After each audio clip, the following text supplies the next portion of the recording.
ये कहानी एक ऐसे शेफ की है जो किसी भयानक हादसे की वजह से पास्ट में टाइम ट्रेवल कर जाता है। सिर्फ इतना ही नहीं, वहाँ पहुंचकर उसकी सेक्स भी बदल जाती है।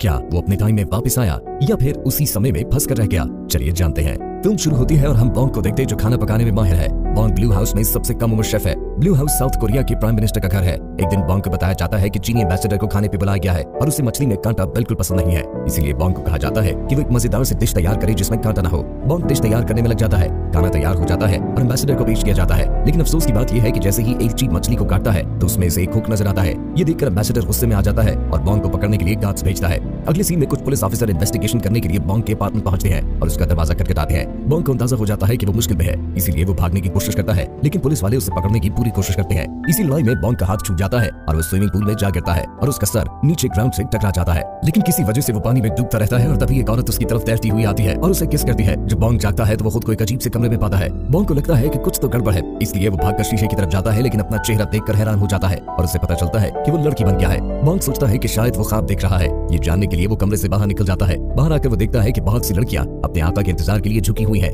इससे हैरान होकर बॉन्ग बिल्डिंग के बाहर की तरफ भागता है, लेकिन अचानक उसे पता चलता है कि उसका सीक्रेट हथियार भी मिसिंग है, क्योंकि वो लड़के से लड़की में जो बदल चुका था। ये क्या हो गया?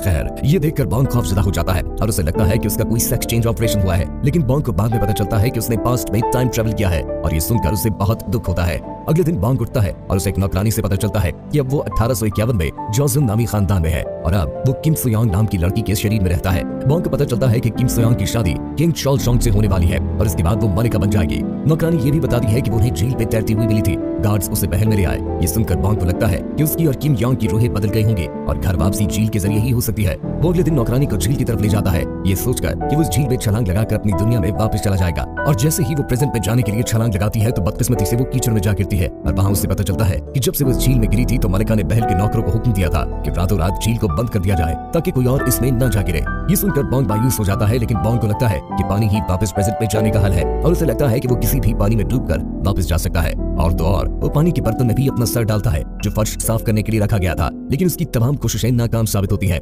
कुछ दिनों बाद शादी का दिन आ जाता है और बॉन्ग इस खानदान के रस्म रिवाज से नावाकिफ था, लेकिन अपनी नौकरानियों की मदद से शादी की रसूमात को पूरा करता है। रात होती है और योंग को बादशाह अपने साथ सोने के लिए बुलाता है। योंग बहुत घबरा जाती है और बादशाह को शराब पेश करती है ताकि वो उसे पी के बेहोश हो जाए। खुशकिस्मती से जैसा उसने सोचा वैसा ही हुआ। बादशाह सो जाता है और योंग सुकून की सांस लेती है। अगले दिन योंग उठता है और उसे खाना दिया जाता है जो उसे बिल्कुल भी पसंद नहीं आता, इसलिए शेफ को वो अपनी पसंद का खाना बनाने का कहता है। शेफ उलझन में पड़ जाता है, लेकिन फिर भी वो योंग की बताई हुई डिश तैयार करने की कोशिश करता है। योंग को उसकी बनाई हुई डिश पसंद नहीं आती। शेफ कई बार डिश बनाने की कोशिश करता है, लेकिन हर बार योंग को पसंद नहीं आती। आखिरकार शेफ परेशान होकर हार मान लेता है और योंग को खुद खाना पकाने को कहता है। वो अपना खाना खुद तैयार करने का फैसला करता है और शाही बावर्ची खाने में दाखिल हो जाता है। वो चाकू उठाता है। ये देखकर नौकरानी परेशान हो जाती है, क्योंकि मलिका ने बचपन से ही कभी खाना पकाने की कोशिश भी न की थी। लेकिन वो ये देखकर हैरान हो जाती है कि योंग बड़ी तेजी से सब्जियों को काट रही है। वो हर चीज को अच्छे तरीके से मैनेज करती है और आखिरकार एक बेहतरीन डिश तैयार हो जाती है। योंग अपने कमरे में जाकर खाना खाने बैठ जाती है और साथ ही नौकरानी को भी टेस्ट करवाती है। किचन में शेफ किम योंग के खाने पर तंज करता है और कहता है कि ये खाना सिर्फ देखने में अच्छा लगता है,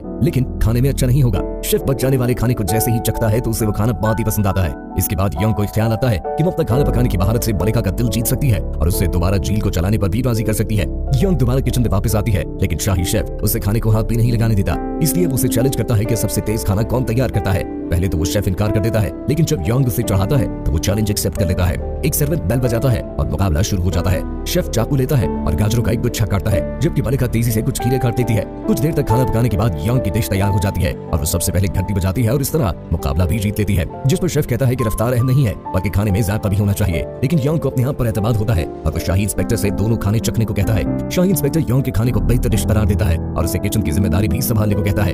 किचन की जिम्मेदारी संभालने के बाद योंग सबसे पहले इस चीज को देखता है कि मलिका को कौन सा खाना पसंद है और उसे पता चलता है कि मलिका को नरम खाना पसंद है। इसीलिए योंग आलू का दलिया बनाना शुरू कर देती है। वो उसमें कुछ दूध डालती है और उसमें और भी बहुत सी चीजें डालने के बाद जब खाना तैयार होता है तो वो कुछ फूल लगाकर डिश फाइनल करती है और ये खाना मलिका को खुद जाकर पेश करती है। मलिका खाने से बहुत लुत्फानंदोज होती है, लेकिन वो ये भी कहती है कि ये ठंडा हो गया है क्योंकि खाना बहुत दूर से लाया गया और कुछ खाना प्लेट से बाहर भी गिरा हुआ था, जिसने प्रेजेंटेशन को मुतासिर किया। योंग ये सुनकर परेशान हो जाती है और अफसोस के साथ अपने महल वापस जाने का सफर शुरू कर देती है। अपनी गाड़ी में बैठे हुए उसे एक आइडिया आता है। थोड़ी देर बाद वो एक कपड़ा सिलाई करती है और शाही इंजीनियर्स को बुलाकर उन्हें कुछ हिदायत देती है। इसके कहने पर इंजीनियर्स फूड डिलीवरी की गाड़ी बनाते हैं जो चारों तरफ कपड़े से ढकी हुई थी। इसके बाद योंग बहुत सारे लजीज खाने तैयार करती है और नई बनाई गई फूड डिलीवरी की गाड़ी में खाना रख कर ले जाने लगती है। मलिका को गर्मा गर्म खाना मिलता है और इस खाने को वो बहुत मजे से खाती है। थोड़ी देर बाद इंजीनियर वापस आते हैं और योंग को खुशखबरी सुनाते हैं कि हमारी इजाद कामयाब साबित हुई।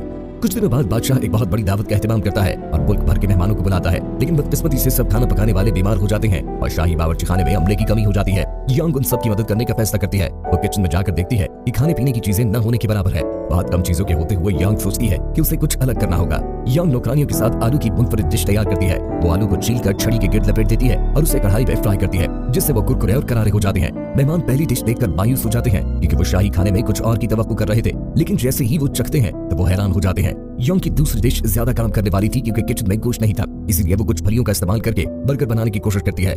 यांग अपनी इजाद से बहुत खुश है और वो इसका नाम मैकडॉनल्ड रखती है। इसके बाद मेहमानों को एक टमाटर के साथ बर्गर पेश किया जाता है और ये खाना भी मेहमानों को बहुत लजीज लगता है। आखिरी खाने के लिए यांग एक जेली बनाती है और खाना खाने वाले मेहमानों को उसके ऊपर एक नोट भी लिखा मिलता है, जो था कि मीठा खाने के बाद आप अपनी किस्मत पढ़ सकते हैं। मेहमान जेली से लुत्फानंदोज होते हैं और अपनी अपनी किस्मत पढ़कर खुश होते हैं। मलिका भी इस दावत में होती है और वो यांग की महारत देखकर बहुत मुतासिर होती है। आखिरकार वो यांग से कहती है कि कुछ भी मांगना चाहो तो तुम मांग सकती हो, और यांग झील को दोबारा भरने को कहता है। मलिका उसकी बात मान लेती है और नौकरों को झील भरने का हुक्म दे देती है। लेकिन अफसोस की बात यह है कि ये 19वीं सदी है और इस काम में मदद करने के लिए कोई जदीद मशीनरी मौजूद नहीं है, इसीलिए नौकर लकड़ी की बाल्टियों से पानी भर भर कर झील में डालते हैं। ये अमल बहुत ही सुस्त है और नौकर शहर के कुएं से झील तक का तवील सफर तय कर रहे हैं, जिसमें बहुत ज्यादा टाइम लग रहा था। यांग ये देखकर बहुत परेशान हो जाती है, लेकिन तभी उसके जहन में एक आइडिया आता है। वो हर नौकर से कहती है कि वो एक जगह ठहरे और बाल्टी को एक शख्स से दूसरे शख्स तक पहुंचाए। लोग इससे बहुत खुश होते हैं क्योंकि ये काम उनको बहुत आसान लगता है और इससे काम भी बहुत तेज हो रहा था। वो सब अपना काम जारी रखते हैं और यांग उन सब की निगरानी करती है। बहुत सारे दिन गुजर जाते हैं लेकिन झील अभी तक नहीं भरी और आखिर यांग इंतजार कर करके थक जाती है। लेकिन एक दिन खुशकिस्मती से बहुत ज्यादा बारिश होती है, जिससे आहिस्ता आहिस्ता झील में पानी भरने लगता है। यांग मौसम की तब्दीली देखकर बहुत खुश होती है और बारिश में नाचने लगती है।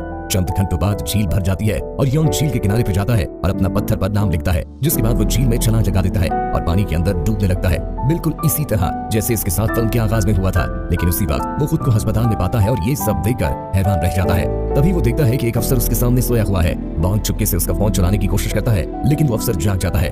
बॉन्ड वहाँ से भागने की कोशिश करता है, लेकिन तभी दो पुलिस वाले उसके सामने आ जाते हैं, इसीलिए वो बिल्डिंग से छलांग लगाकर नीचे कूद जाता है। वो लोगों से बचता हुआ एक लाइब्रेरी में पहुंचता है और वहाँ से एक हिस्ट्री बुक उठाकर पढ़ता है। वो खुद को किताब में पाकर हंसने लगता है क्योंकि वो भी अब हिस्ट्री का हिस्सा था। तभी वो ऑफिसर्स उसका पीछा करते हुए लाइब्रेरी तक पहुंच जाते हैं। वो वहाँ से भागने की कोशिश करता है, लेकिन वो पुलिस वाले बताते हैं कि वो उसे पकड़ने के लिए नहीं आए। यहाँ हमें पता चलता है कि टाइम ट्रेवल की वजह से प्रेसिडेंट अब चेंज हो चुका है। अब वो पुलिस वाले उसे पकड़ने नहीं है बल्कि उसकी हिफाजत के लिए आए हुए हैं, क्योंकि बॉन्ग ने एक ऑफिसर को करप्शन के केस में एक्सपोज किया है। बॉन्ग कंप्यूटर में अपने बारे में सर्च करता है और ये देखकर हैरान हो जाता है कि वो ऑफिसर सच बोल रहे हैं। मूवी के आखिरी सीन में हम बॉन्ग को एक बिल्डिंग के सामने खड़ा हुआ देखते हैं और कहानी यही खत्म हो जाती है।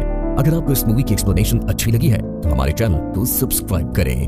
धन्यवाद।